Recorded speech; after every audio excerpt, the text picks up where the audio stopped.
I played another season of Pokemon Draft League with my friends. This was my team. This was my record. And overall, I had a really good time. Thanks for checking out this video, and expect another soon. You're still watching, right?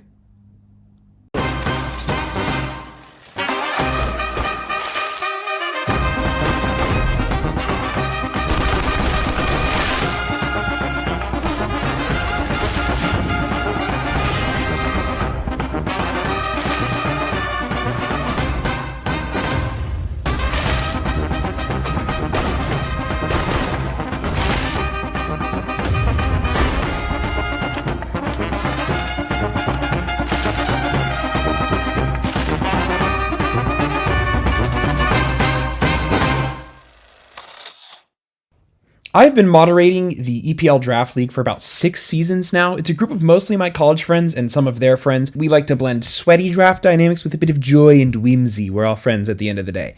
This season, I wanted to draft Pokemon I enjoyed, but I also wanted a strong team. Additionally, and far more important to me, was making sure they all adhered to my seasonal nickname theme. You might be able to tell what the theme for this season is if you squint really hard. It was, as always, a blast, and in our biggest season yet with 22 people, this is what I was able to draft. Now, the Tennessee Therians, my team, were blessed with 5th draft pick this time around, enabling me a fairly early pick and some powerful, almost double opportunities. In draft, you pick in a snake order, meaning from front to back, then back to front.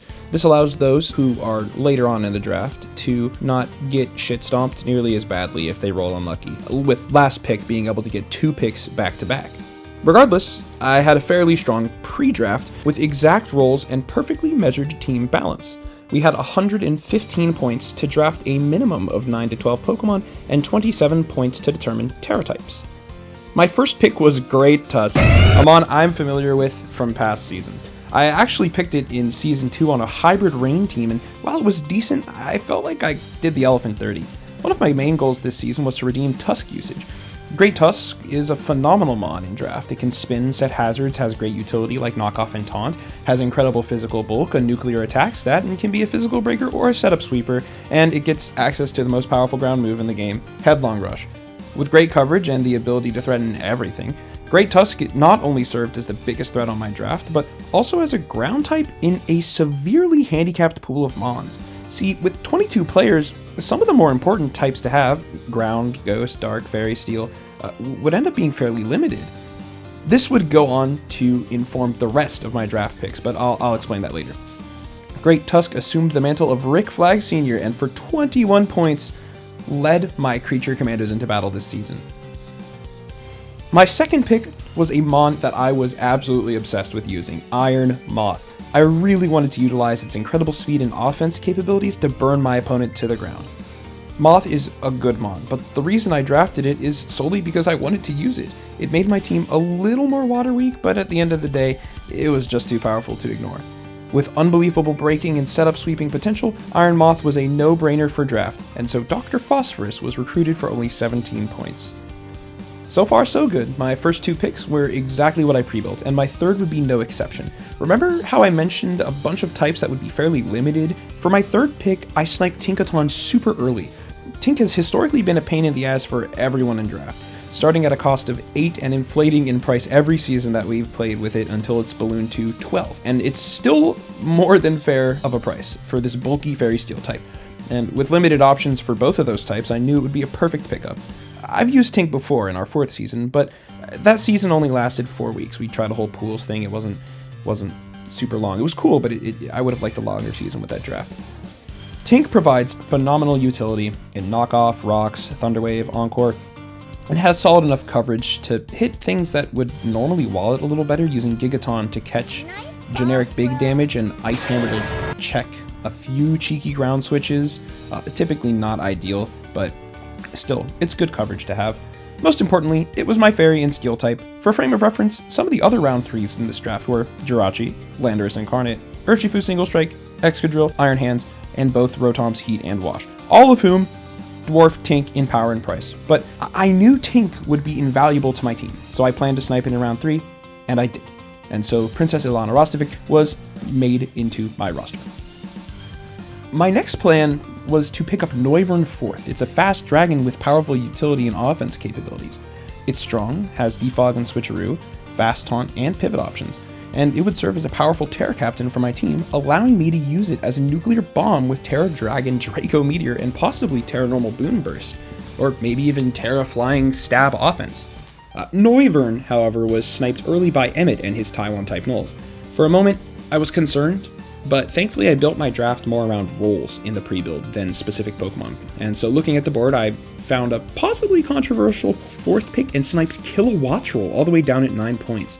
Wattrel would provide the same fast offense and pivot options as Noivern while giving my draft something my initial builds didn't have, fast electric offense. With 3 incredible abilities, I gave it 15 of my 27 Terra points and crowned it with the ability to Terra Water and Flying, giving it a powerful new coverage option that still benefits from Volt Absorb and a powerful new Flying type option in Terra Flying Terra Blast. Wattrel is fast, faster than Noivern even. I lost out on my Dragon type and a Defogger, but when I heard Max, the coach of the Bethesda Beedrills and the previous season's reigning champion, curse under his breath upon my super early snipe of the Mon, I knew I made the right choice picking it up. Watt would serve the mantle of GI robot in my Commandos squad. It kind of makes sense. Electricity robots, the shiny is red and gold, and they both hunt Nazis for fun. That's actually a canon Kilowattrel fact. Noted Nazi hunter. It was only 9 points. For my 5th pick, it could only be one Pokemon. Don Dozo. I'm a noted Dozo believer in a league of Dozo deniers, to the point where I even named my Pokemon career after it. Don Dozo has served the Tennessee Therians in several drafts, and it has been here since the beginning, finding itself on my Seasons 1 and 4 roster, as well as for some of my rosters in other seasons that I play with my friends, and maybe I'll make a video on those if you guys enjoy all this. Dozo is a fantastic glue piece, and it pairs really well with Tusk, despite both of them being weak to grass. Dozo will wall out a lot of the scary types that can often threaten Tusk, and because of Moth, grass moves are a lot scarier to click into my draft. Dozo protects Tusk from ice and water, Moth from any physical threat that would come its way, and in turn, Tusk protects Dozo from electric types, and Moth protects it from grass. It's kind of a symbiotic relationship. But just in case Dozo needed to go on a solo mission, I gave it Terra Fairy and Terra Dragon to give me more Fairy Bolt and flip the grass and electric matchups on its own. Dozo is a solid, bulky setup mon thanks to Water Veil and Oblivious, and it can even be a good choice band breaker, but above all else, Dozo isn't just a wall, it's the wall. With ridiculous HP and defense stats alongside Unaware as its best ability, Dozo is hard to crack, and I knew I just had to have it. An easy 10 points to spend. My Nina Mazursky is looking a bit less squishy than her source material inspiration, but I think that's fine by me. Serena rounded out my roster at 6th. I wanted to greet it at that spot, and even other players were a bit shocked that it went that long undrafted. I definitely lucked out. Sar rounds out my Fire, Water, Grass core while giving me some more fantastic utility pieces. Knock, Spin, Pivot U-Turn, and a whopping 120 attack stat. Did you know that Serena gets screens? I didn't before this season. My casting for the role of the Bride was to serve a little more offense presence and coverage while giving my team much needed bulky pivot piece. Great value for only 9 points. I couldn't believe I got it. And I couldn't believe even more that Kyurem made it to 7th round in a draft of 22. But when you see a monster like that sitting there, how are you not supposed to draft it? Kyurem doesn't need any introduction. The thing is a nuclear bomb. Physical, special, speed, and setup are all outrageously strong options for it, and even the bulkier stall sets are incredible. Additionally, I was missing out on ice and dragon types in my initial pre-build. I had Noivern, but I lost Noivern. Kyurem hits harder and gives my team really powerful stab ice offense. It was 19 points, which was reaching really deep into my pockets, but I just said, fuck it, we ball, and picked it up because it was there. It was not originally part of my plans. I just drafted first and asked questions on how to justify the price of it later. Spoiler, didn't have to. And so the witch sorceress Cersei made her way onto my team. Conkeldurr was a mon I was pretty high on preseason, but I was torn between it and Mian Shao for my fighting type. When I lost Noivern though, it made the choice a little bit easier. I technically already had a fighting type in Great Tusk, but Great Tusk isn't a traditional fighting type in a lot of senses, and while it doubles down on rock defense, it also opens up a grass and water offense into it. It's just, you know, Conk is a bit more generically bulky with no strings attached, losing to the usual fighting suspects. Block Punch and a wide range of coverage across 3 powerful abilities in Sheer Force, Guts, and Iron Fist gave it a versatile arsenal of offense while acting as a deterrent for moves like Will-O-Wisp. Additionally, it having the defog for some reason gives me a little bit more hazard clearance in a hole that was left by Noivern. Can someone explain to me why Conk gets defog, please? Does he just flex his ass cheeks so hard a gust of wind blows away everything? Anyways, at 12 points, Eric Frankenstein was a no-brainer, and I hate using my brain. My last 6 points were dedicated to 2 hyper-niche utility pieces, Persian Alola and Dust Noir. Persian Alola has a lot of unique options for a dark type, which I knew I needed. It, for all intents and purposes, is a Prankstermon that itself can inflict status on and defend from other Prankstermons. And to explain that more, I mean it more in the sense that Persian has base 115 speed and the dark typing and a plethora of status moves, but doesn't actually get the ability Prankster. It's just really, really fast. So what it means is it can come in on dark types and status them while not being statused by those Prankster moves on its own. And Prankster is pretty valuable in draft. It's a pretty useful ability. Persian's abilities were Fur Coat, giving it a base 120 physical defense, Rattled, giving it a bit more speed when it gets hit by that resisted ghost type, and Technician, giving it a little bit of offense potential. Persian Alola is a really interesting low-cost value mon, and it also just happened to be a perfect Weasel. And Weasel's drafting was followed immediately by Amanda Waller in Dusk Noir. Now, Dusk Noir is a simple mon. Low base HP, sky-high defenses. I knew I wanted a ghost type for a defensive piece. I don't have a lot of hazards, so I didn't really need a spin blocker, but I didn't want to close myself off to the ghost type entirely. Dusk Noir gave me more bulk and the standard array of ghost utility while serving as a bulky spin blocker for the matchups where having rocks up actually did matter. With a base 100 attack stat, it can hit if it needs to, and while that 50 base HP is pretty meager, it made those pain split clicks infinitely more valuable. I had looked at the 2 of these mons preseason, I was glad I ended up with them. The math worked out to a perfect 115 too. I had a few candidates that didn't make the cut because of carrm's budget cut. It was essentially a 4-way tie between like Magnezone, Heracross, Porygon 2, Uxie, but at the end of the draft I got everything I wanted and more. I can't even be mad. This season of draft, we had 7 weeks, and I faced some heavy competition going into it. Let's just get right into how it goes. For my first week, I got paired up against Carl and his Montreal Monfernos. Carl was a bit of an enigma. We knew he had a bit of Pokemon knowledge, but this would be his first time playing draft format. The first looks favored me as a seasoned draft veteran, but I wasn't about to count Carl out just yet. His team had deceptive speed tiers, with Walking Wake serving as his fastest mon. Why were they deceptive, you ask? Because he also had Torkoal on his draft, allowing his Wake to get a powerful photosynthesis speed or special attack boost. In addition to Wake, he had powerful threats in Gouging Fire and Iron Crown, and strong utility pieces in Grimmsnarl and Tentacruel, and a mixture of both in his second round pick, Landorus Therian. I knew that in order to beat him, I'd need to turn his son against him. See, the beauty of Great Tusk in this matchup was that it also had access to the photosynthesis ability, meaning if I could find a way to get a bit faster, I could take full advantage of his strategy myself.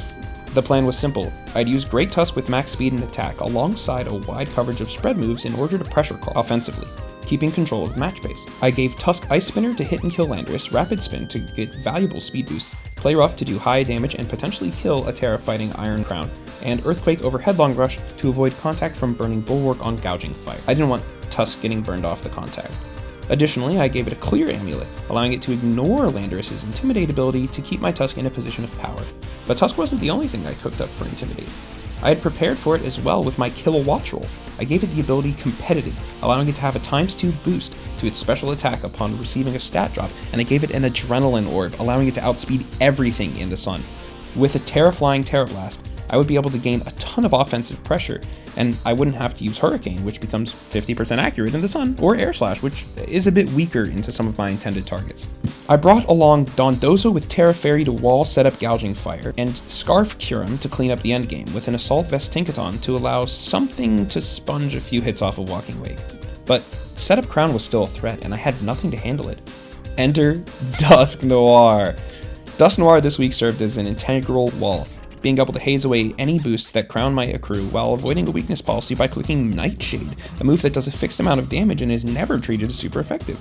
Pain Split allows me to sap away a ton of health, and Shadow Sneak will let me finish off any stragglers with the priority. And my Frisk ability would allow me to diagnose his items super early on.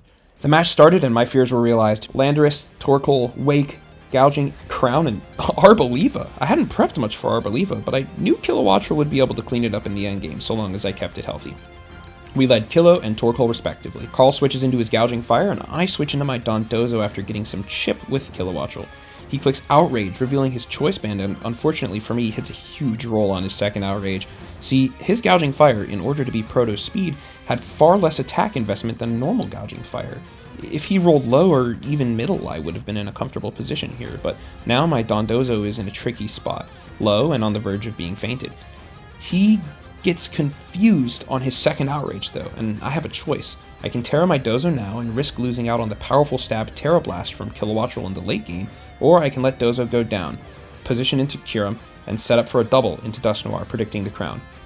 Option C, none of the above occurs. Gouging Fire hits itself in confusion, and I rest. I decided that in the end, I'd always be able to beat Gouging Fire by trading for a Kyurem position since I was Scarfed, so letting Dozo go there was, I think, always correct, but I got a bit lucky. I heal up to full and wake up immediately thanks to my Chesto Berry. Then he brings an Arboliva on the Earthquake from Dozo, revealing his true master plan. Key Berry. See, Arboliva has a special ability, Harvest. It allows Arboliva to recycle its berry after use, and the Key Berry activates upon receiving physical damage, giving the user a big defense boost. His plan was to cycle it and prevent me from breaking Arboliva with my Tuscan Dozo. Not gonna happen. I make a hard switch into Kyurem, and he clicks the safe energy ball to check my intention. I give him the same respect, clicking Ice Beam into his crown switch. I bring in Dust Noir and frisk his crown, finding the Assault Vest. Far from the biggest threat that crown could have been cracking this week, but I was well prepared for all setup options, so this crown would prove to be the most consistent against me. Dust Noir devours a Tachyon Cutter on the switch, and then the next turn he swaps to Torkoal. I reveal Nightshade, chunking Torkoal significantly, and he doubles the next turn into an aggressive Wake pivot. I get another chunk of damage in, and if I were a normal Dust Noir, I would be threatened by this, but I'm specially defensive, so I stay in, barely living the Specs Hydro Steam and returning the favor with a massive Pain Split. I know I need to keep Dust Noir around, so it's time for Tink to be the punching bag I wanted it to be. I bring it in, then I make an aggressive double into Kilowattrel, knowing he'll likely want to get an Intimidate off. And I've fumbled my trap. I totally forgot that he'll switch out first because he's faster in the sun. He brings in Landorus as I thought, but my Kilowattrel lands on the field after it comes out, meaning my Tink was the victim of the Intimidate, not my Kilowattrel like I had wanted. Thankfully, I still have Dozo as a healthy option, so I comfortably bring it back in on a U-turn that finds Arboliva back in command position. I've shown my commitment to going Cure Up in this matchup before, but I still haven't checked for Alluring Voice. I make the call to go back to Tink instead of Kyurem this time around. He reveals that he has Strength Sap. Torkoal finds position in again and loses his Heat Rock to my knockoff on the next turn. Dozo makes it back in, and he doubles into Gouging, and I click Order Up so I can possibly get a little chip on Lando switch. He makes the correct play in going back to Arboliva. I wish I had Body Press instead of Order Up, and the Key Berry procs again, and I'm in trouble. I need to get Kyurem activated into this Arboliva. We're 20 turns in, and I'm still fighting in neutral. I make a read. Based off the damage so far I've seen on his Arboliva, I know he has investment in HP and summon his physical defenses. My Kyurem should be able to take an Alluring Voice. Getting it in would allow me to threaten out the Arboliva and get some much needed chip on his other mons. So I take the damage penalty, and I click Draco Meteor, knowing that while it still resisted, it'll do a little more to Crown and still threaten to kill the Arboliva at this range. I get 22% on the Iron Crown, and then I bring in Tink to defend instead of Dust Noir because I want to invite Lando. Right now, my Dust Noir and Tinkaton are both too low to reasonably defend against Wake. Tink can take one more hit and get a knock, but that's it for her, and Dust Noir flat out dies from here. Then I make a huge gamble. I double on the expected Lando, bringing in Great Tusk. The sun is out, Tusk is online, and my opponent has a defensive Lando right in front of me, just as I planned. I reveal Ice Spinner, obliterating Landorus, and opening a huge hole for Kilowattrel to click Electric Move. The sun goes away and Carl hastens to reset it. Without it, his team is marginally weaker. Here, Carl positioned Torkoal to sack into Wake, and an Earthquake can certainly do that for me and line it up for him, but I take another risk. I know that I can't outspeed this Wake, so I chance the burn and click Rapid Spin, growing my speed instead. He clicks Stealth Rocks, assuming that if he does get a move off, he'll have a bit more value into Kyurem and Kilowattrel, which he's absolutely correct about. Here, I think he starts to panic. He realizes I'm spinning faster and faster, and he tries to find position for Walking Wake with a hard switch, but I hit him with the second spin, making me much faster than Wake. He goes into Crown, hoping to live with Terra fighting. Earthquake shatters Crown even through the Terra, and he brings in Arboliva, finally recognizing he'll have to do something risky and play around close combat. An Ice Spinner isn't enough, and Strength Sap heals Arboliva here. Tusk has done its work, and I need to get Kyurem in for free, so I let Tusk go, having cleaned up 3 of Carl's biggest threats with it. Kyurem scares off Arboliva.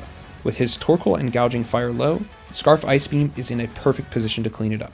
I hit Torkoal for 23 on the switch-in, but then I low roll for 21 into a crit Lava Plume, losing my Kyurem, who would have lived there, though I'd consider it justice for my Dozo cheating death all those turns ago.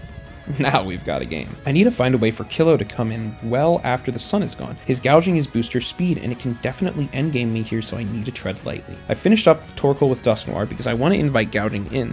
I needed to kill Dusk Noir so I can force his position with Dozo. If I go Dozo into Torkoal instead of Dusk Noir here, I'm letting him get Arboliva back in for free, meaning I'd have to sack another Mon to position Kilo. I think I'd have been alright there, but this is much safer. Dusk Noir sends Torkoal out of existence, and gouging revenges with Flare Blitz. Dozo comes in, and I click Order Up into the Arboliva switch, which thankfully cannot kill my full health Kilowattrel switch in. And because I knocked off the Torkoal all those turns ago, the sun fades away, just as I bring Kilo in. And from there, it's Terra Flying cleanup crew. A Terra Flying Terra Blast takes out everything, and it was a close 3-0 victory. A great performance for Carl. For his first draft match, we were all really impressed by how he battled with me in that super long mid-game. In the end, however, there can only be one winner, so the Creature Commandos mission was a success. Next up were the Moscow Mudsdales and their coach Eric. Eric's roster consisted of a ton of powerful offense threats, but minimal hazard management. His only clearance in week 2 was Scissor's Defog, which would severely hinder its 4-move slot syndrome, and Mousehold, which would also actively remove his own hazards. Scizor, fortunately for him, also served as great priority offense into my team, with Stab, Steel, Bullet Punch, Technician boosted, threatening my Terra Fairy on Dozo and my Kyurem, while getting dual Wing Beat for Great Tusk. Huge physical offense threats in Crocodile and Weavile would also serve as a huge problem, but nothing would be scarier than his Terra Poison Hydrapple. Terra Fairy would be a great option this week for him as well, but it opens him up to being a lot weaker into my Moth, so Poison is definitely the best defensive type he can pick, even with my Tusk existing. Volcanion and Milotic served as great bulky water types, and Volcanion even served as a scary offensive one as well with dual Fire and Water Stab, and a sky-high special attack stat. But the scariest Mon of all was Tornadus Therian, a ridiculously fast, bulky pivot with utility and massive special offense, and I had nothing for it. Moth and Dusk Noir could certainly take a hit or two, but it is not enough, and Kilo could come in on a Bleak Wind or a Hurricane, but I really needed HP on those Mons, and I didn't want to bring Dusk Noir into a Weavile and Crook. Tink can't do it either because of Heat Wave. Outside of that, Tornadus threatens my Tusk, Dozo, Serena, and Conk all incredibly well, and it does great chip to Kyurem. I slowly pieced together a roster, another Spadef Tink with good utility moves, and a Pickpocket Air Balloon to try and steal a pivoting Tornadus' item. Rocky Helmet on Dozo to defend against Weavile and Mousehold's multi-hit moves, while chipping and defending against a Sword Stance Scizor, and a competitive Kilowattrel with Terra Water Terra Blast rounded out my first few selections. Terra Water, in addition to flipping on Crook after an Intimidate, allowed Kilowattrel to actually survive a Stab Ice move from Weavile, letting it cheat a kill on that as well. I added a Booster Moth for special endgaming, and a Life Orb Conkeldurr with Sheer Force, Poison Jab, Ice Punch, Mach Punch, and Drain Punch to get a bit of chip and coverage, and help me force the Terra out of Hydrapple, which would allow me to corner it with Great Tusk headlong and kill it eventually. But outside of Kilowattrel, I had no good answers for Tornadus. I thought long and hard about it. On the day of the match, I took a risk. I led Great Tusk, and he led Tornadus. His fast, bulky, specially offensive pivot that frightened me so. Great Tusk wouldn't be able to get away with setting up Stealth Rocks here, and Eric had me right where he wanted me. But I had something a little special cooked up for the first turn of this game. Scarf Great Tusk locked in and fired off a massive head smash, obliterating Tornadus and removing the problem from the game entirely. In all my prep games, everyone led with Tornadus, and every time, the seemingly innocuous and almost standard opening of Tusk was met with a hungry, greedy Hurricane, or a U-turn. That Tornadus was never hard switching out. My position became absolute from that moment, needing only to trade properly in order to ensure a victory. Hydrapple comes in, and Air Balloon Spadef Tink appears to wall it. He makes a safe click of Earth Power, checking on a potential greedy Moth switch while still doing damage to everything shy of Kilo or a Balloon. I fire off a Thunder Wave and he pops my Balloon. Then I stay in for a greedy set of Stealth Rocks that I know are going to stick most likely. Milotic comes in and Nock trades with Scald, which burns my Tink. He wisely recognizes that I'm greedy for another T-Wave and brings in his already paralyzed Hydrapple. I keep my greed for Tink alive and well, knocking off the Hydrapple and removing its Assault Vest as well. I was certainly worried about the possibility of a nasty plot Hydrapple set with Regenerator, so seeing the vest fly off was a relief. I make another greedy switch into my Kilo here, dodging an Earth Power and preserving my Tink for a sack later. I'm caught out by an all-out Fickle Beam and lose my Kilowattrel early. Fortunately, Kilo is far from the most important Pokemon on my team. Without Tornadus, Headlong Rushes would grind Eric down and end the game entirely. And that's exactly what happened anyways. Tusk came in after Kilo died, and it did 68% to the incoming Milotic. It was specially defensive to survive Moth Energy Balls. Now unable to come back in on rocks, I take the Milotic. Weavile comes in, threatening Ice Shard and Triple Axle, but Dondozo comes in and does her job expertly, cutting Weavile in half just by existing with the helmet. I click the safe body press to ensure I take down a greedy Weavile. He goes Hydrapple, then gets paralyzed when I bring in my Conkeldurr, and I know Conk is going to be able to take a hit and dish out some decent damage back. Ice Punch does 45% to Weavile incoming, and then it finishes it off with a clean Mach Punch. And Volcanion comes in with Choice Specs, obliterating my Conkeldurr, but at this point the damage has been done and Tusk is locked and loaded for another round of Headlongs. He brings in Hydrapple, trying to hold on to Volcanion, but the game is impossible for me to lose here. He gives me Volcanion in an attempt to soften up my Tusk's defenses, but I still have Dondozo. Scizor throws out a few desperate bullet punches as Big Dozo comes in to clean up for a comfortable 4-0 trap play victory, meaning the Creature Commandos' second mission was a success. 2-0. For week 3, we faced off against another newcomer, Cameron and his Denver Delibirds. Cameron is packing the powerful Slowking, Galar, and Iron Bundle combination, a deadly snow package, with Glowking's Chilly Reception setting up for Bundle and Aurora Veil or Blizzard plays. Urshifu Single Strike represented a huge physical threat, while Regieleki represented a massive speed threat and a predator to my Dondozo. Moltres Pure is always scary, with the ability to be both a bulky defender or an offensive threat, with Flame Body ruining many physical mons outright regardless of the set. Diancie and Chestnut both represent terrifying Terra Captains, with Chestnut being an indomitable wall and Diancie being a bulky threat with great offense. Scariest of all was Ursaluna, a bulky physical monster that I have no switch-ins for.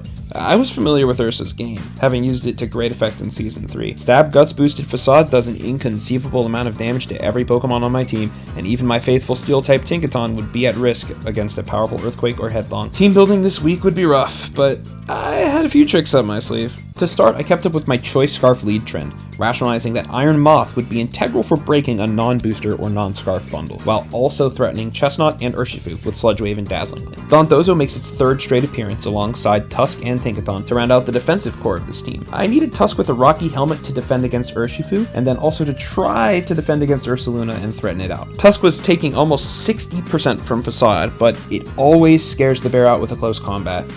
I'd only get one shot to do that though. Then Dondozo would have to hold firm against it. Dozo also had Terra Fairy again, allowing it to really wall off the Urshifu and its powerful critical hits. Tink was meant to take a Hurricane and a Flamethrower from a defensive Moltres and hit it back with a surprise Stone Edge or a crippling Thunder Wave. It also served as my perfect answer to Bundle's powerful offense. Additionally, I made the ability own tempo, meaning I'd never get confused by Moltres Hurricane, since I was really concerned about accidentally stealing Spexor's Scarf from a Bundle flip turn, and Cameron didn't really have any abilities I was worried about for Tink, so Mold Breaker was irrelevant as well. I brought on Conkeldurr again, who in addition to threatening Bundle and Urshifu with Mach Punch, could also be packing Guts. I was Life Orb Sheer Force again, believing that just existing would threaten Guts well enough to scare Moltres away from Conk's position. I don't need a Flame Orb to get burned in the matchup after all. Poison Jab would serve a great purpose again into Terra Fairy Chestnut, and I was packing Thunder Punch for Terra Water Diancie and Moltres, with my third move being the aforementioned Mach Punch to deal with the chipped bundle. Ursaluna, Eleki, and Urshifu. With the last second replacement of Rock Slide to Earthquake, I had just one Mon left to put onto my team. Enter Dragon Dance, Loaded Dice, Kyurem. When this thing gets rolling, it can't be stopped, and after Diancie is defeated, there are 0 switch-ins for an Icicle Spear or a Scale Shot. They even had Rock Slide to catch a Moltres trying to come in and Wisp. And because they were all non-contact moves, I was safe to be as greedy as I wanted. I was ready to rumble, so I shot Cameron a message midweek, and we sat down to the match. Looking into the matchup when I loaded in, I was pretty spooked, to say the least. Diancie and Chestnut, Glowking Bundle, and both of the bears. Yeah, I was in trouble. Even if I took a strong lead, Cameron's team had a lot of offensive momentum shifters, and I could easily lose 3 or 4 of my Pokemon to a Trick Room trap from Diancie. Or if my team was chipped enough, just a plain old booster bundle. I led Moth as planned into my opponent's Chestnut, and U-turned out on an expectant Glowking. It came in. I pivoted into Conk here, and my opponent, believing I'd go for a knockoff or switch into Tinkaton, decided to stay in and greed. I clicked my Earthquake, instantly punishing and revealing the Life Orb. But that was a small price to pay for taking Glowking's life. Cameron went into Chestnut and Terra Faired, but I clicked Poison Jab, and he realized his mistake. Leech Seed wasn't doing nearly enough to cover the 67% on the Sheer Force Life Orb Poison Jab, and he swapped out. Expecting he might do this to preserve his Chestnut and beat Dozo in the future, I made a safe double into Moth. I figured since I saw Leech Seed and he let it, it would be a defensive Spikes utility Chestnut lead instead of one packing Earthquake for coverage. That way I could either claim a kill with Moth if he stayed in, or if he switched out I could pivot out of an unfavorable matchup with my Scarf, which is exactly what I did when I saw Ursaluna. Tusk came in off my U-turn and boom, Trailblaze.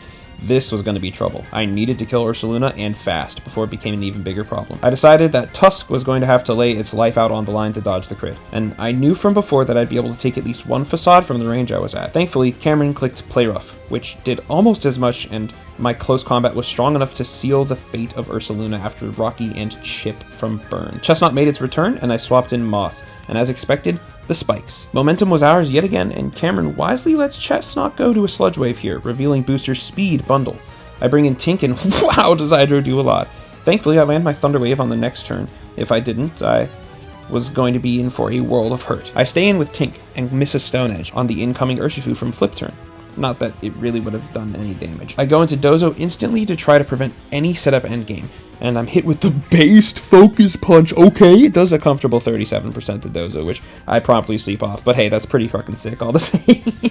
I rest up and burn my Chesto, sacking Tusk on the next turn to get a clean switch in for my Moth.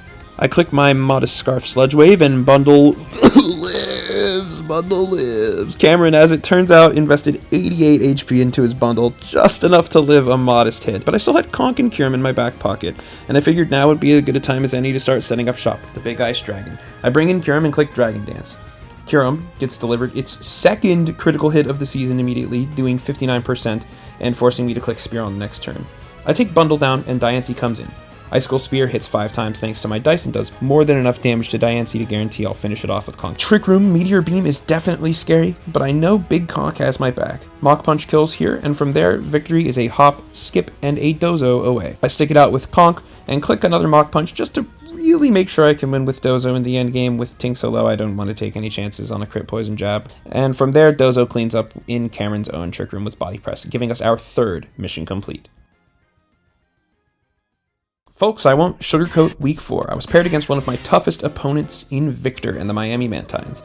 In our 6 seasons of play, he has never missed a playoffs, and his record on me is 2-0. We've always had close matches, and I never leave the table unsatisfied for my hunger for battle. More than that, he's one of my primary prep partners this season. Before we even started Season 6, Vic approached me and told me he was ready to lock in and really win the entire season, and I told him I'd support him in doing so. Every season, I'd like to give at least one player my undying loyalty for every week and work closely with them. It allows me to bond with our community. I like to prep with as many people as I can, but sometimes I can't get to everybody, so having at least one that I stick to and really grind it out with for the season kind of helps build those new and unique friendships through Pokemon. People like Josh and Jeff, who I didn't actually get to know as much as I would have liked in college, and now I prepare with regularly, and it's always a great time. Victor is someone I've always collaborated with in some of EPL's greatest shock strategies, like Scarf or Saluna to outpace Arcanine Hisui, or Leaf Storm Toxic Heal Toxic or Breloom to manage a Dozo Blissey defensive core matchup, but we've never actually locked in together for a full season. Now, Victor's draft has some shooters. Roaring Moon as an endgame booster Dragon Dance boss is a threat for sure, but Scarf and Band are scary too. Glamora would give him powerful hazard stack, and so would Screamtail, with a ton of utility in tow. At my recommendation, he made his Mamoswine a Terra Captain with Grass, and his other Terra Captain, Decidueye, was no slouch either. With Bronzong, Belly, and Meloetta as a defensive backbone, plus Volcarona button clicks and Basculin Legion as offense pieces, I'd have my work cut out for me if I wanted to take it home this week. Dozo, Tink, Tusk would all make reappearances once again. I gave Dozo Boots and Terra Dragon to avoid Chip in an endgame Volcarona sweep. Tusk, Arindo Berry to live an Energy Ball from Glamora, and Tink an Air Balloon with Pickpocket to steal the pivot item. I brought Terra Water Kilowattrel with Boots as an offense pivot, and Sarina made her debut, also with Boots as my defensive pivot. Finally, Specs Moth locked and loaded to clean out the game. Moth was the only Poke I was kind of unsure about. I felt like Boots would have done really well on it too, but Specs allows me to blast holes in his teams immediately. I'd have to tiptoe around rocks and spikes all game. We started off hot, leading Moth and Moon respectively. Dozo came in so I could dodge an Oko and was promptly knocked off, losing its Boots. Moon, you turned out, and Screamtail came in on Dozo's Crunch. I had been expecting Bronzong, but a little chip on tail never hurt either. I went back into Moth as he got his rocks up, and the next turn choice specs immediately showed how useful they were. When Victor brought in his specially defensive Mellow and it took 59% from overheat, I brought Serena in and he got a key Thunder Wave off on it. This matters a lot. He baton passes and I get a slow U-turn here, deciding to plug Moth back in at the cost of 25. Tusk would have been solid here possibly, but I couldn't risk that he would maybe be carrying Psychic over Energy Ball on his Volcarona, and I just wanted to tread carefully. Plus he had the most baller nickname for his Volcarona ever. If you haven't seen the source material creature Commandos, Alex Sartorius' original identity of Dr. Phosphorus before he was horribly disfigured and mutated, so having Moth and Volcarona kind of touch tips here was poetic. It would be another easy overheat from Moth here, and Moon took 56, an unfathomable amount of damage from a resisted Mon with like decent special bulk. It became clear at this point that it would be all about who was able to position around the Moth better. I took the opportunity of Moon coming back to find Tusk's entry on a U-turn. He went Bronzong and I greedily hit it with a knockoff, which unfortunately crits. It triggered his Enigma Berry. It wasn't knocked off, but instead consumed, and it healed him instead. And Tusk took a huge amount of damage from Psychic Noise. I think this might have been the misplay.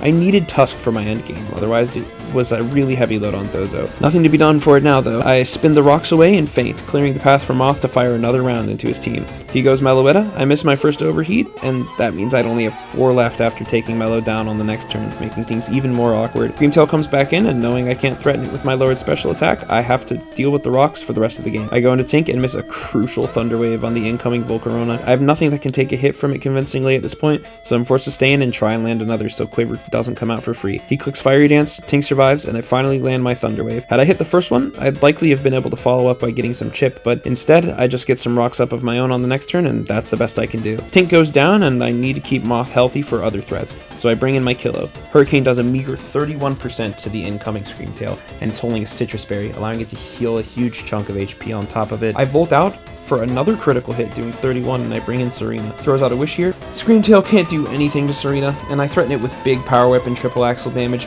He switches into Volcarona, and all I can do is U-turn, knowing it would come in. Killo comes back, and I need to hit the incoming Screamtail with this Hurricane, and get lucky with Confusion if I want to have a chance. And it happens.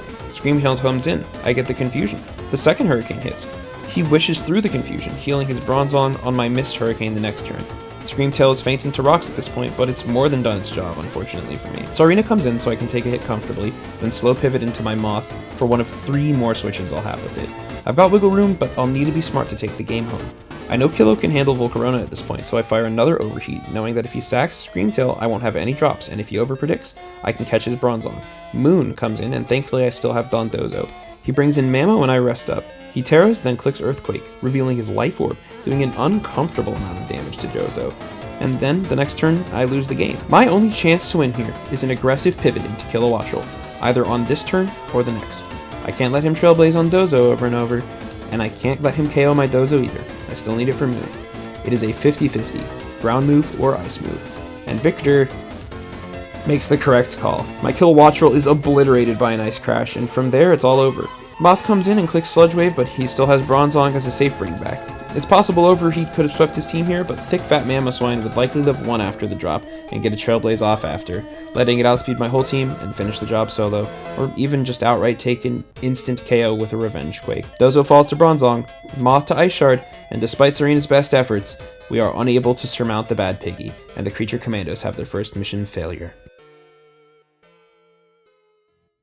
Week 5 was going to be a rough one for me, no matter who I played against. My workplace stress levels were at an all-time high, and the week was not looking like it would get any better. So when I saw my opponent was going to be Max, our 3-time champion, I knew I was in for a world of hurt. Coach of the Bethesda Beedrills, Max and I always have banger battles, but I've never beaten him despite how close our games got. And this season, he had another monster of a draft. He started off strong with Garchomp, one of the strongest flex picks in the game, and followed it up with Quaquaval and Jirachi, both powerful mons that can serve as flex utility, breakers, or sweepers in their own right. Mandibuzz and Florges rounded out his defensive core, 2 incredibly hard to break mons, and he also drafted Gengar and Rotom-Mow as powerful special offense and utility flex threats. His Terra captains, Iron Thorns and Inteleon, also had huge capacity to be threats with their Terra capabilities. For Max, the name of the game this season was flexibility, and his draft had that down to a T. I knew Kilowattrel would be valuable against Max, so I brought an expert belt with Terra Water and an offensive spread. In hindsight, I wish I had kind of brought boots on it and Moth, who I brought with specs again because I was unsure of how to proceed with it. I brought a Mental Herb Unaware Dozo to handle Garchomp and Quackleval setup threats, and a Dragon Dance Kyurem to set up myself and threaten him back. Taunt Great Tusk came to be an offense threat into his team while blocking Mandibuzz, with Ice Spinner doing work into it and Chop. And I rounded out my core with an Assault Vest Tinkaton to help defend against Gengar, Inteleon, and even some Florges offense options. My motivation dwindling due to the stress my job was inflicting, I reached out to Max about halfway through the week while both of our teams were still in the oven to see if we could just get the show on the road. He obliged, and we were off to the races. The match started off with Kilo meeting Inteleon, and I had a feeling he'd be scarfed with his Inteleon, but I also knew Max. He would want to check my intention. I terrored Kilowattrel so I could take a Hydro if he did choose to stay in, but as expected, he flip-turned out. Thunderbolt did a comfy 24% to Florges, and I took the follow-up turn to aggressively position into Moth, baton passing right back into his Inteleon. Tink came in on the flip turn again, and Thorns came out in response. I quickly went Dozo to pressure it with Yawn to avoid setup sweep options, but he put up rocks and then hit Dozo with a Dragon Tail, sending it out, worried about setup from my side. I got Kilowattrel in, and thankfully, since I had Terra'd already, the rocks did far less than they would have. Florges came in to take the Terra Blast, and I brought my Tink back in on the Wish. Knowing he'd probably switch and likely wasn't carrying Protect, I made a knockoff Predict and it paid off, removing Thorn's Citrus Berry when it came in to take what he was expecting to be a Gigaton Hammer. The Wish only heals Thorns for about 13%, and my position is okay, but I blow it by aggressively clicking Gigaton the next turn anyway. I just wasn't thinking at all, and it showed. Thorns does a huge amount of damage to my Tink, and my answer to Inteleon is in shambles. I go into Tusk, which I should have done in the first place, and then instantly overpredict a switch into Mandibuzz and click Ice Spinner. The damage isn't bad, but I would have knocked Thorns out if I just clicked Quake instead. He tails me out for more chip damage, and Tink is forced down to 5% on re-entry. I KO Thorns the next turn, but my position went from good to terrible. Gengar's Hex cleans up, and I come in with Kilo to try and take it out with Hurricane, but it just barely misses the KO. I needed Kilowattrel to outspeed most of his team, but I needed to get damage on Gengar more. Boots Kyurem is comfortable coming in, but Max reveals his Hex target to be Thunder Wave, not Will-O-Wisp. I get a dance off, but I become paralyzed, and my Icicle Spear does nothing to the incoming Jirachi. A crucial paralysis on the next turn stops me from getting what would have been a 3-hit KO into his Jirachi with Shadow Claw, and while I bring it down to 7% in the next turn, I faint to Psychic and Doom Desire. He sets up for a Wish on the last turn, and I correctly read that he expects me to spin for Moth, taking the KO on Jirachi with Quake instead of spinning and wasting his Wish. Gengar comes in and reveals Psychic for the last move on my Moth switch in, and just like that, the game is essentially over. Dozo gets the trade on Gengar, but Inteleon cleans up comfortably from there. Our record drops to 3-2, and we, for the second time in the row, lose with the creature Commandos. Down 2 games after a promising start, I was honestly starting to get a little concerned about my playoffs chances. My nerves did not get helped at all by the fact that my next opponent was one of my closest prep partners and Season 4 champion, Josh, and his Port of Spain Fanfi. Josh's draft this season was a killer. Iron Valiant, Excadrill, Necrozma, Galarian Moltres Terra Captain, Utility Beast Mimikyu, Ogerpon. Big names accentuated by some really spectacular backbone defense in Alamamola, Hisuian Quillfish, and Para Captain Colossal. Magneton was the cherry on top. I respect a man who enjoys his shitmons. I would need to be able to break an insane defensive core while still preventing his setup offense from overwhelming, so I developed something devious. I brought specially defensive Tinkaton and Serena, both holding Light Clay and dual screens. This would facilitate an Agility Moth and a Dragon Dance Kyurem win condition.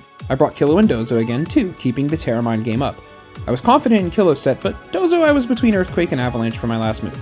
I decided to have a little more protection against Magneton just in case he brought it for Dozo and Tink, and I chose Earthquake, which was a decision I would soon regret. The game started out more or less how I expected, Serena versus Necrozma. He happened to be a Meteor Beam variant.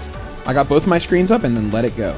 I had no other recourse here. A +1 Necrozma is a huge threat, and nothing wants to take these hits more than Serena wants to die for the cause. I lock in Kyurem and click Substitute, but Geyser is breaking the sub. I make a blunder here. I greedily dance, hoping I can start outpacing Necrozma in damage, but I actually should have stalled more PP on Photon Geyser. Pressure was eating away at it, and I just wasn't thinking about it. I take huge trip. Despite netting a lucky crit with Icicle Spear, I'm only able to hit it 4 out of 5 times. Even with the crit or without the crit, if I had hit it 5 times, I would have gotten the kill. And I would have had so much pressure in the game, it would have been unlosable. Iron Moth comes in to try and trade, and he reveals himself to be a specially defensive Flash Fire Colossal. It's a perfect counter. I know he can't pass up an Earth Power here, so I swap into Kilo, getting my Terra up and a Hurricane trades in for rocks. My squishier Mons are both wearing boots, so I'm fine here. Some Thunderbolt chip scares him out after another spike, and then he sacks Necrozma to my Kilowatt. He brings in Drill, and I need to make the play here. If I make the call right, I can bring this back. Drill can definitely OHKO Kilo with an Earthquake, but not before I do some insane damage with a Terra Blast. I haven't revealed anything about my tank yet, but there's a chance that I'm a fast Encore Balloon, or even just a Balloon in general. Surely I don't trade my Kilowattrel if I have a Dozo or a tank floating that I can just swap to. I stay in and greedily call Swords Dancer spin and catch Drill right on the money, doing almost all of its health for just a little bit of chip from spin. Dozo comes in and sponges a few hits, then naps on the Drill and wakes up with its Chesto to finish the job. He goes into Ogre Pond to take the Waterfall, and this is where I wish I had Avalanche. It was worse into the Magneton matchup, but I should have just allowed the mere presence of Tusk on my roster to speak volumes as to why it shouldn't come. Earthquake is useless here. Tink comes in and eats a crit Cudgel into Stomping Tantrum. It'd take a miracle. Kilo comes in and Josh sacrifices Drill so Valiant can come in for free, and I have no choice now. I have to play into Valiant's 4 move slot syndrome and hope that he doesn't have coverage for Moth. I let Kilo go and I bring in my Moth, and my gamble pays off. He clicks Thunderbolt. No psychic moves. I take a bit of chip and I get an acid spray off for a ton of damage, but I think this was a blunder as well. Moth can do it here, but I was too scared of Cole coming in or Alamomola coming in that I didn't click Fiery Dance, but I should have. I should have gone for the sweep right then and there. I agility the next turn to guarantee that I'm faster than Overpawn in the speed tie, then I get a Fiery Dance boost on the next turn. Alamomola comes in and gets obliterated by the energy ball to the face it took. A huge KO for Moth to bring down here to the wire, but it's over. Cole comes in, and I make the huge misplay of letting Moth go here for Dozo to come in. I should have swapped in Dozo and played the speed tie at the very end of it all. That was my path to victory. Dozo trade, and Ogrepon defeated Dozo since I don't have Avalanche. By 1 Pokemon, the game is lost, and the creature Commandos fall to 3-3. At this point, I wasn't sure I'd be able to make playoffs at all. It didn't help that I was moving this week, and my opponent, Emmett, captain of the Taiwan-type Knolls, has already proven to be quite the threatening newcomer. He'd taken down some serious names, including Victor and Josh, who had both just beaten me in the rounds before. His draft was stacked with Hisui and Samurott, Annihilate, Skarmory, and Toxapex, a core that would allow him to play heavy hazard stack while punishing and blocking Defog and Spin. He also had powerful dragons in Noivern, who I had wanted for my own draft, and Flygon, who has made playoffs and finals in seasons past. With monster offense threats in Jolteon, Hisui and Typhlosion, and Hoopa Unbound, I was in for a world of hurt. With his last few points, he even grabbed Chinchino, who had the potential to set up and sweep me through Dondozo if I wasn't careful. But that's just the thing. I wasn't even sure if I was going to be able to play that week at all. My schedule for work was tight, and my plans to move took up every day after work. Sometimes life gets in the way of recreation, and sometimes there's nothing that you can do about it. But I was blessed. When I told our moderation council how I planned to bow out, Noah, our Season 3 champion, and a strong ally of mine, volunteered to build me a team. Soon Max, and even a newcomer threat in Mark, stepped in as well. They were all going to build me a team to defeat Emmett. Now, of course, this benefited them. They would all have a much better chance of making top 4 in our playoffs and receiving the bye if Emmett lost here, but I was blessed to have friends who would help me in this trying time. I tested out Noah's team at the end of the week, and I realized something important.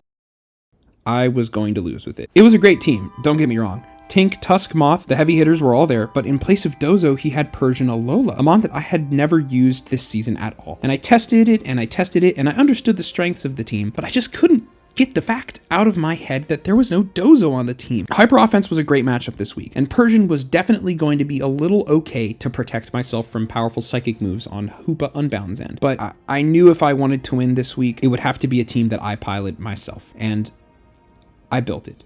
I had to win. For all the people who volunteered to help me in my time of need this season, I had to win. And so, with less than 24 hours before our match was scheduled to happen, I locked in. Persian had great pivot potential and helped dodge powerful psychic moves from Hoopa as mentioned before, but U-turn and parting shot were both terrible into Ape, who had come every single week prior to this. I had to get rid of it. I restructured the team and changed a lot of the sets to suit my playstyle. I brought Yondan-Dozo to stop Ape from setting up for free, and a Rocky helmet to really bring the chip for it and Samurott. Air Balloon Tink with Pickpocket would have to be the backbone of dealing with a special Hoopa and a special Flygon since Persian was gone. I brought Kilowattrel again with Boots and Terra Water to help my offense out a bit, and Volt Absorb would help me against Jolteon. Scarf Kyurem with generic coverage and Boots Moth with generic coverage would join the team, and it would all be rounded out by a Citrus Berry Taunt Bulk Up Great Tusk to catch Skarmory off with a beautiful taunt and then set up in its face. I had 0 hazard removal walking into a hazard stack team, and I wasn't sure how to feel about it, but one thing I did know was this. I was down, but not out.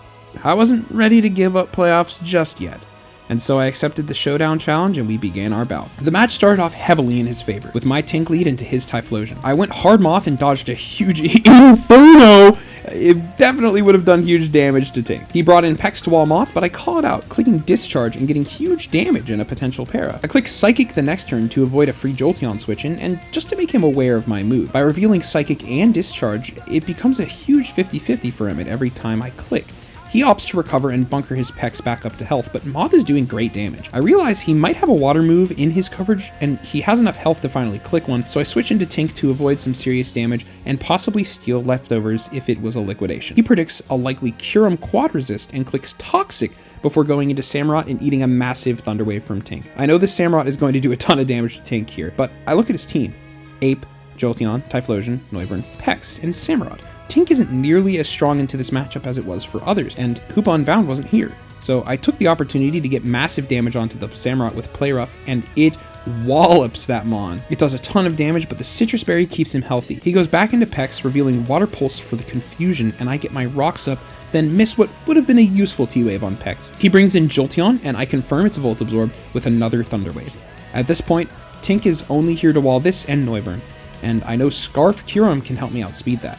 So I take another huge swing with Play Rough for about half of Jolteon's health. And crucially, I live a roll after that and break through confusion again and hit another Play Rough for serious damage. I have a sneaking suspicion that this Jolteon is a choice item, so I preserve Tink for a sack later and bring Kilowattrel in to take the Electro Ball.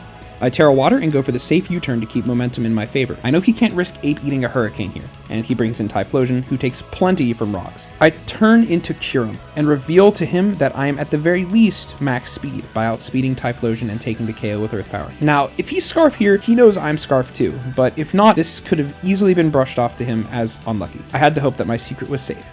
He goes into Noivern, calling that I'm at least holding a choice item, and I use this opportunity to sack Tink into the spikes for a free pivot, but he Dragon Dances on me. I go into Dozo, expecting a physical Noivern, and thankfully he switches out, checking for Avalanche.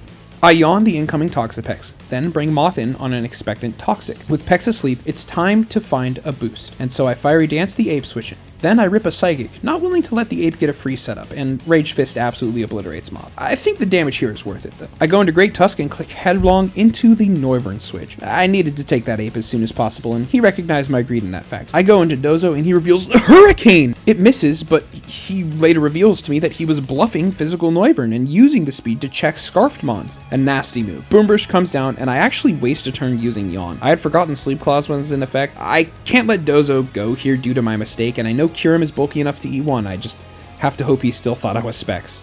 Kyurem comes in, takes a huge amount of damage, and my Draco comes out first. Kyurem takes Noivern, and we're off to the races. With Ape and Jolteon low and Samurott paralyzed, I just need to position my team correctly, and I can actually win this. Pex comes in and gets a huge first turn wake up on my Headlong Rush. I should have just bulked up greedily on this turn, but I didn't want this thing around at all since I wanted to endgame him with Kyurem. I let Tusk get poisoned, and Headlong does a ton to Pex. Water Pulse and the poison nearly kills me, but I hang on thanks to that Citrus Berry. He bunkers again, and I know he's going to, so I bulk up. Then we both let our Mons fade away for the positional advantage. But I've got Kyurem and Kilowattrel here. I have advantage as long as I don't squander it. I bring in Kilowattrel and go for another U-turn. Knock off and flip turn KO Dozo here, but the Rocky chip is enough that now both Samurott and Jolteon faint to rocks. It's Ape versus Kyurem and Kilo, but from here I know I've won. Scarf Kyurem is faster than a Scarfed Ape, and with a single Ice Beam, I'm able to overcome the rough week and find myself barely squeaking into playoffs with a 4-3 record.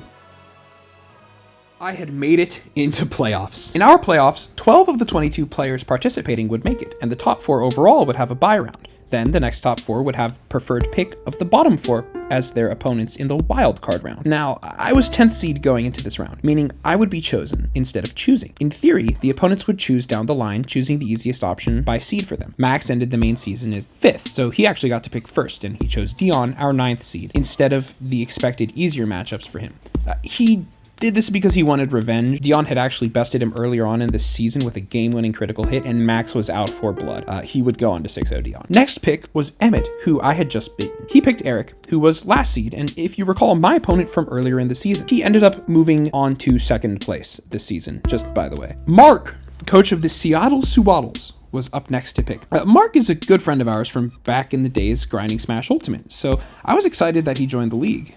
But a few of our other friends were concerned. You see, Mark had been playing Pokemon singles competitively since middle school, and he's competed in the SPL, one of the most prestigious singles tournaments leagues, multiple times. He's a hyper-intelligent player with some serious experience, and I can't lie, I wanted to play him so bad. All season long, I thirsted for glorious combat, but life got in the way every time I went up against one of my targets. Not this week. I DM'd Mark well before any selections were made, and I told him I wanted him to pick me. I wanted to have the opportunity to play someone as talented as Mark. If I wanted to win the season, I'd have to fight him anyways. Why not get it out of the way now? Plus, I can't just let this guy walk into our league and win on the first go around. He's from Georgia Tech, bro. I had to take a stand to stop him. He had already beaten Noah and Max, 2 of our former champions in the main season, and Mark graciously accepted, and I began a week of intense preparation. I was finally able to fully dedicate myself to it, so I was very excited. I knew I was in for it though. Mark did not have a single miss on his draft.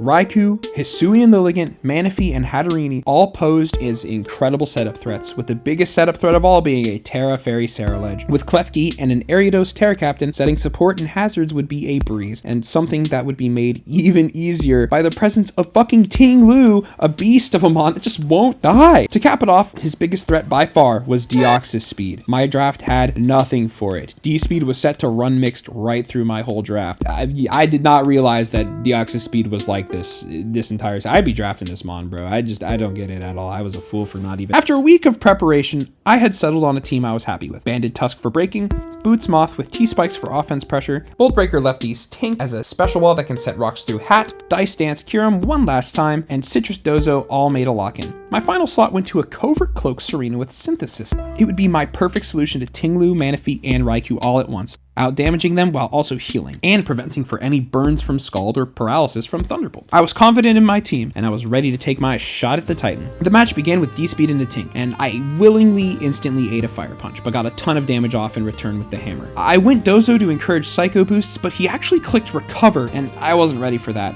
With D-Speed staying online and Tink losing health for virtually nothing, I really needed to regain my footing. I terrored Dozo early to get set up, and I did a ton of damage to Deoxys before bringing Serena in for a knock. He brought in Tinglu and got a ton of damage with Power Whip before missing on Klefki. I spun a bit as he got his screens up, but I needed to burn time here. He brought in Ariados and clicks Focus Energy under the screens, intending to sniper crit my whole team out of the game, and here I valued my Moth poorly. I think this was a huge blunder. Moth did a pitiful amount of damage before Tusk came in for the trade, and I lost Moth for essentially nothing as well. Huge blunder. Deoxys returned to trade, and I gave Mark Tink. Another misplay. I still needed Tink for so much of this game, and I just willingly let it go here. Headlong from Tusk takes out Klefki, and I sacked Tusk to get Kyurem in for free here. And truthfully, I actually had a chance to win on the spot. I just played scared. He was bulkier on his Deoxys. I should have played into him not being max speed. I danced once with Kyurem, but I take a surprise low kick for a ton of damage, and if I was brave and danced again, I would have been unstoppable.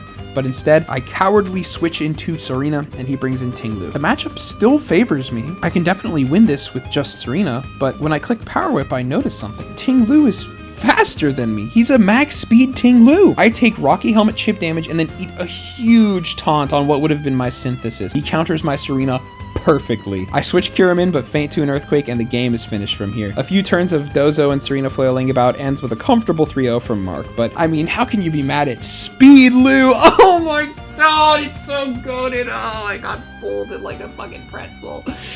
I was impressed by his text, but I definitely could have played better as well. My season ends at 4-4 in playoffs. So that was it. I'd fought back from the depths to make playoffs, only to be squashed by an opponent that I asked to pick me. Weeks of preparation, glorious combat, and hard work all crumbled to pieces at the start of the finish line. I can't say I'm upset though. Every match I played was incredibly fun and every opponent incredibly worthy. I got to use a draft full of fun and interesting Pokemon, some new experiences, others comfort picks, and I think it was easily in the top 5 most fun drafts I've ever put together, possibly even top 3. I was in awe of all the technology people put together this season, and I was even more impressed by the player quality. Everyone upped their game significantly. Hell, as I'm writing this script, Eric, you know that guy who got trashed by Tusk in week 2, he's in finals playing against Max, who is up for his 4th crown, by the way. All the players we had this season were incredible, and I was incredibly honored to get the chance to engage in combat with each of them. I'm definitely going to miss this team though. It had a fun theme and each mon was really enjoyable. I can't say I'm not a little disappointed. I really felt like I could go all the way this season. My team had the makings for it as well, but the quality of the player fell short. In the end, I failed the Creature Commandos. There's always next season, I suppose, but for season 6, the show's over. Maybe next time, I'll be the player that the Tennessee Therians deserve. Alright, let's not end it on that note. Yeah, I'm going to go over my nerd numbers and thoughts on my mons now, so let's get right into it. I'm going to briefly speak about each member of the draft, how I felt they performed, and give you all of their statistics. I'll also be rating them with a star system, with 1 being the worst and 5 being the best. But first, some general numbers. Of the 7 weeks of main season draft that I played, Great Tusk placed 8th on the kill count MVP board with 10 KOs. For frame of reference, it tied KOs with Hydrapple, Ursa Bloodmoon, Annihilate, Greninja, and Kingambit, who all also had 10 KOs. Collectively, that block of Pokemon make up 9-4 on the KO leaderboard, only being outfragged by Terragrass Rillaboom with 11 KOs, Terraground Water Sylveon with 11 KOs itself, that also 6-0'd someone, and a Golden Go with 12, shout out to Jeff. Right below Tusk was Galarian Moltres at 9, rounding out the top 10. So Tusk performed incredibly well for my team offensively. I don't have another top KO contender until Moth comes in at like 41st place with 6 KOs, and that's about it. I really thought the overall offense on my team was solid, so I was really surprised to see that it was mostly Tusk and Moth doing the heavy lifting. I know Kilowattrel picked up some key KOs in the season, as did Conk and Kyurem, so I suppose it's no surprise to see that my defensive backbone of Tink, Zar, and Tozo weren't putting up big numbers, but that being said, I was surprised all the same. I think those numbers don't change much from playoffs. In fact, I think Tusk goes up, but that's about it. It just proves how effective Tusk and Moth were offensively together. Of the 8 weeks that I played, I brought Tusk 7 out of 8 times, Moth 7 out of 8 times, Tink 8 out of 8 times, Kilowattrel 6 out of 8 times, Dozo 8 out of 8 times, Sarina 3 out of 8 times, Kyurem 6 out of 8 times, I really thought I brought it less, Conk 2 out of 8 times, and Dusknoir 1 out of 8 times. I did not bring Persian at all, sadly.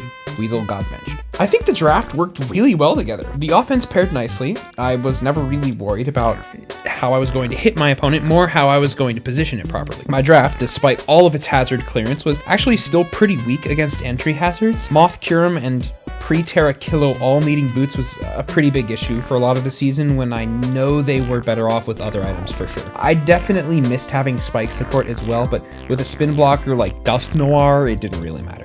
I definitely have liked to have something bulky, dark, or normal type-wise to support the team, but such is life. The issue of my team being victims to ghost types and my spinners being victims to ghost type support moves, it just wasn't so weak to ghost. I had one resist and it was Persian Alola, so no shot I was ever making it out of the woods against a beast like Gengar, or God forbid Dragapult. But still, the offense was great, every matchup felt super winnable, and I know it was mostly some sloppy play that did me wrong.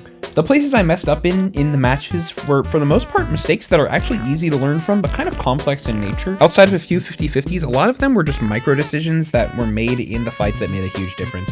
I think I spent too much time trying to win on the prep screen by bringing a perfect counter team, when I should be identifying the most consistent way to pilot a team into my opponent's best array of options, while still being equally consistent into other variants of their teams. I lost to Mark, but I felt like his matchup is a great example of this. I had prepped hard all week. I played against many variants of his team, and I performed really, really well. I didn't expect Fastlu because it came out of left field, but in my prep games, I had flowcharted the matchup for all of his general threats. I felt like it was a completely solved matchup. Honestly, even if I played a little better, Fast Lou would have been less of a problem. It's just, if I can find a way to solve every matchup the way I felt like I had that one solved, I'd be very golden. So I'm going to focus more on the style of team building in the future that involves less shenanigans, more general preparation. I think that will lead to a much stronger draft cohesion. Now, individually, I feel really strongly about all of my mons, so I'd love to talk about them. Great Tusk was easily the best mon in my draft, hands down. I'm so glad I got a chance to run it back with this thing. It is incredible. Decent speed, great bulk, offense threat, and it's supportive. It is the best spinner in draft, hands down. The power I felt surging through me with each click was astronomical, easily 5 stars. I would draft it a 3rd time. Iron Moth was the runner-up for kills and value, and I was really excited to use this mon before the season, and it did not disappoint. It being a Rocks victim sucked a lot. I definitely feel like there were some untapped sets I didn't get to play with because I just didn't build around it as well, but Moth is just great. If I didn't need the hazard clearance support for it, it'd easily be a 5-star mon to me, but I'm giving it a 4 because it needed the layup. Still, it did serious work, lived up to the nickname I gave it for sure. I might just draft it again next season, be big and greedy, we'll see. Tink gets 5 stars. I drafted this thing super early because I knew how good it was, and it was worth it, especially because of how dry the board was of fairies and skills at the end of it all. It just made perfect sense to get it. It was fast, it was bulky, it was really supportive, and it was also able to dish out a ton of pain with like knock, gigaton, and play rough options, and it just had some of the best abilities in the game. I used all 3 of them unironically. I would gladly give it a 3rd run. Kilowattrel was a great Terra captain and uniquely valuable to the team as speed control. Volt Absorb was especially valuable to have in a format where most of the premier electric types can also Terra. Kilo became another switch-in option for those threats like Terra Fairy Jolteon to loosen some of what was pressure on Tusk and Tink. It was solid support and decent offense. Terra Water especially surprised me. I think I could have used it better, but it needing boots some of the time, again, definitely took away a lot of its firepower, so I'd lean closer to 3.5 stars instead of 4. Still a great Pokemon. Really quite solid. Dondozo, my faithful steed, gets a comfortable 4. It being a Terra captain paired really great with Kilowattrel, and it did its job as intended every single time, just sit there and be fast. I would have liked to bring a Curse or Banded Dozo set, but it just felt so good to bring a Fat Dozo every time. And it was frustrating to get rid of without, and it was just impossible to kill for most of the game. So for that, it sits at 4 stars. Also at 4 stars is Serena. I thought this mon was overhyped at the start of the season. I was wrong. This thing fucking rules. Spin, mixed bulk, great offense options, pivot, utility moves, recovery. This thing has everything. It's a great mon. I definitely underrated it, despite it's performed actually in every single season that it's been brought. It's been brought very frequently in our draft, so to actually feel it live up to the hype was really great. I only brought it 3 times, but it felt strong each one of those times. I could have probably found more weeks to bring it if I had tried harder, but it was super sick. I will be drafting it again. Kyurem is not a fraud, and I'm giving it 4.5 stars. There were so many matchups where Kyurem just ended up being that missing piece, and I didn't even run specs. Most of the time, it just came to clean up with Scarf or sweep out with a dice set, and it just did. I had screen support in bulk all season, so it was never like hard to get a dance off for the thing, and it just went ham. I just could have played it a bit better in a lot of my instances. I definitely think that it is the bomb that it's advertised as, and again, getting it round 7 was insane in the 22-man draft. Glad I got the chance to dance with the Pokemon Gray mascot. I might draft it again. It was fun, and honestly a bit more flexible than Moth a lot of the time. I didn't have as much fun with it as I did for Moth. I saw Kyurem being more useful, hence the high rating, but Moth was like a 5 on fun, so it's a bit of an interesting conundrum. Next up, Conk. Conk was good. A solid 3.5, I'd say. It only came twice, but the thing hit like a truck both times, and it felt like it did a great job. I brought sheer force both times too. It deters status just by existing, and it had decent bulk overall, so it was a worthy draft for sure. I can't help but wonder how my season would have turned out had I put the Mienshao there in its place. It was between the 2 of them after all, but at the end of the day, Conk performed and won out the matches that it came, so I can't say it was bad. Dustomark gets 2 stars. The mon was actually pretty solid, and I had considered bringing it a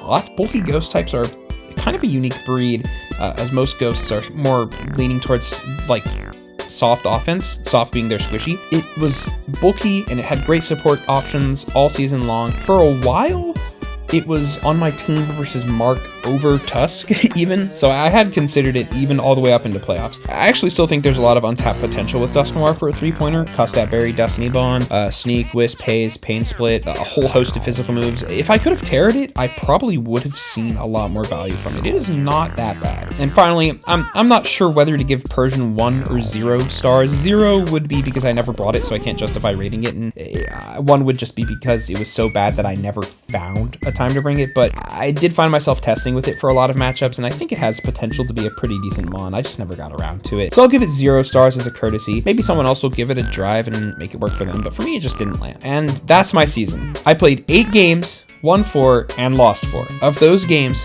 5 out of the 7 in the main season were playoffs competitors, and 2 out of those 7 were former champions. And one of the 2 that didn't make playoffs had previously never missed a playoffs. So I would functionally say, in essence, 6 out of the 7 people that I play were either playoffs competitors or in heavy playoffs contention from the beginning. So I had close games against tough competition, and I'm really, really happy with how my draft turned out and how the season went as well. It was really a lot of fun.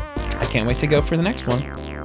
Thanks for watching my little draft rant. I hope you all enjoyed, and if you did, leave a like, subscribe, and maybe I'll post some more draft related content in the future. Toodles!